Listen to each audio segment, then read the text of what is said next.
My headphones broke and it had a detrimental effect on me. I touched on this topic briefly last year, but I didn't expect to be forced into this scenario. A study from 2014 has found that 67% of men and 25% of women would rather give themselves an electric shock than sit alone in a quiet room to simply think. As I'm navigating the new chapter in my life, having moved out of my home beginning of the year, going through divorce after 22 years, my headphones stopped charging, which couldn't have come at a worse time.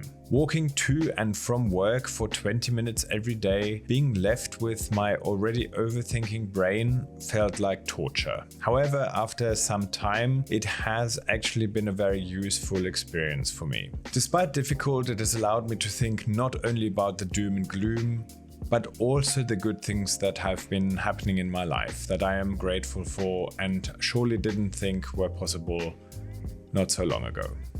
I'm not sure if I would be making this video if I wasn't forced to be left with my thoughts and be numbed by blasting my ears with whatever I felt in the mood for at that time. On the other hand, there's also the aspect of feeling that I am progressing, which hasn't been the case. The feeling of shame did haunt me over not being able to listen to my audiobooks and reverting to binge-watching nonsense on Netflix on the sofa in the evening.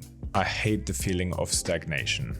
I'm always eager to learn and gain new perspectives, be it through my audiobooks, thought-provoking podcasts, or in-person conversation. I had to realize that binge-watching was what I needed for the last couple of months. But stagnation doesn't last forever, and I'm glad to be able to find a creative outlet again, allowing me to switch from only consuming social media content to producing and posting on it. At the moment I feel a bit rusty, but I'm just glad to feel inspired. Anyway, after my original video from October last year, the intention to challenge myself to rely less on my headphones was there.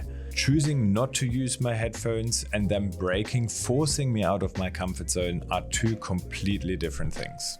I believe that chasing discomfort is good and healthy for our growth, and I'm all for it. I think it is when we feel a lack of or not having any control over this discomfort that it becomes challenging, at least for me.